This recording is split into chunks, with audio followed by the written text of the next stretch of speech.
Saludamos a Henry Ramos Alup, presidente de la Asamblea Nacional de Venezuela. Me acompaña vía Skype desde Caracas. Diputado, bienvenido. ¿Cómo está? Buenas noches. Buenas noches, muchas gracias por el contacto.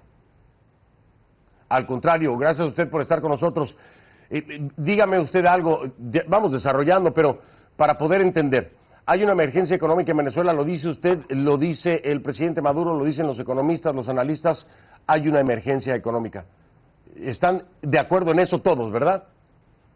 Bueno, por supuesto, por eso el gobierno envió el decreto a la Asamblea Nacional para su estudio y pronunciamiento en cualquier sentido de aprobación o de improbación. Por algo envió el decreto a la Asamblea Nacional.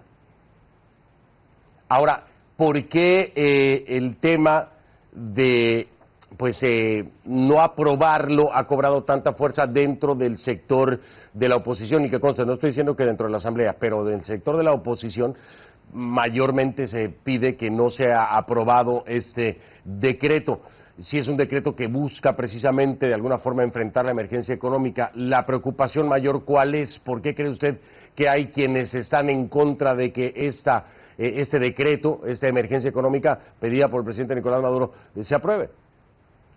Porque lo que ha conocido la opinión pública del contenido del decreto, por la lectura que de él se hizo en muchos medios de comunicación social, la gente percibe en las medidas propuestas por el gobierno para supuestamente solventar la crisis, medidas igualmente ineficaces que las que ha venido aplicando mediante las leyes habilitantes durante mucho tiempo.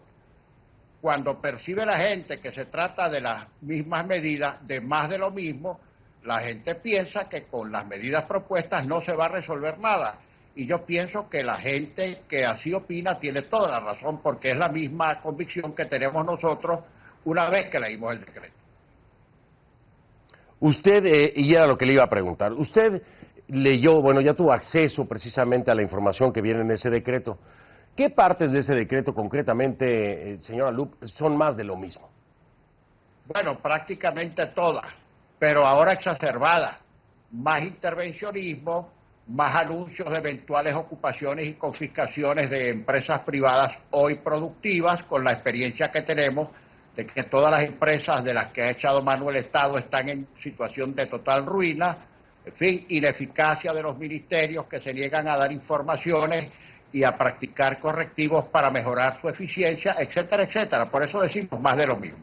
Pero mire, Fernando, lo más grave de todo es que después que el propio presidente en su mensaje comprometió la asistencia de los ministros para que la Asamblea tuviera información precisa y completa para poder emitir un pronunciamiento respecto de ese decreto, hoy, aduciendo razones sin ningún peso, sin ninguna consistencia, sin ninguna validez, nos anuncia el vicepresidente y sus voceros parlamentarios que los ministros no concurrirían, argumento de que hay materias que no deben ser conocidas por la opinión pública y que en consecuencia las reuniones tendrían que hacerse a puertas cerradas sin la presencia de los medios de comunicación, a lo cual nosotros nos negamos rotundamente, porque si no están presentes los medios, cualquier información que dé el gobierno en privado, después la desmiente y simplemente dicen que la argumentación o las informaciones que estén utilizando los diputados provenientes del mismo gobierno son absolutamente falsas y tendenciosas. Pero explíqueme algo, señor Alup, porque tienen que responder ante esta comisión por escrito. Es decir, independientemente de lo que se diga o no se diga, como dicen en mi país, papelito habla. Ahí estarán precisamente las respuestas por escrito de lo que sean cuestionados. Así que el sustento estará porque se tendrá la prueba física. No es así. Las preguntas se formulan por escrito y las respuestas son verbales.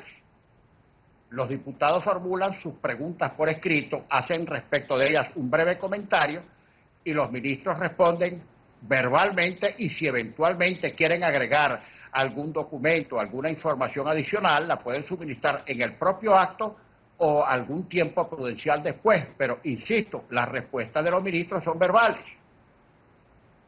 Ahora, déjeme, ya que estamos en esto de la televisión, ¿no? Le propongo algo, usted me dice si le parece muy jalado de los pelos o es una posibilidad. Tal vez no estén los medios presentes, pero señora Alup, ustedes pueden tener cámaras grabando, ¿no? En caso de ser necesario, sin medios, ¿no? En la misma televisión de la Asamblea Nacional puede estar registrando en video todo lo que ahí se diga para utilizarlo después si es necesario, ¿no? No, eso no es posible porque cuando las sesiones son reservadas o secretas, no se pueden tomar notas, no se pueden hacer registros, no se pueden grabar, nada, absolutamente nada. Intercambio verbal de opiniones y de eso no queda la menor huella. Ahora, no se trata de materias que no deba conocer la opinión pública, sino todo lo contrario. Ahora, nosotros nos preguntamos, ¿qué es lo que el gobierno nos quiere decir, por lo cual propone sesiones secretas o privadas respecto de las cuales no queda ningún registro? Si es, por ejemplo, el caso de la deuda, bueno, todo el mundo sabe en los mercados financieros internacionales, en los centros donde se registran operaciones bursátiles, cuál es la situación de la deuda venezolana, la cantidad de papeles emitidos por PDVSA y por el Estado venezolano, las tasas de interés que están pagando, las fechas de vencimiento. ¿Por qué, si es una información que rueda, que corre internacionalmente, por qué el gobierno no se la informa directamente a los venezolanos? Eso es una pregunta que se harán muchos venezolanos. Yo sé que usted tuvo una llamada telefónica con el vicepresidente Istúriz y me gustaría que nos compartiera un poco de lo que pudo hablar con él, pero si le parece lo hacemos después de la pausa, diputado Alup, porque es muy interesante y queremos escuchar esta llamada telefónica en la que le comunica obviamente lo que ya sabemos, pero me imagino que habló un poco más de algunas otras cosas y si lo quiere compartir con todos los venezolanos y la audiencia internacional, se lo voy a agradecer. Pero lo hacemos después de la pausa, si me permite, el señor Henry Ramos Alup está con nosotros, marco la pausa, le recuerdo que pueden dejar sus comentarios en facebook.com/.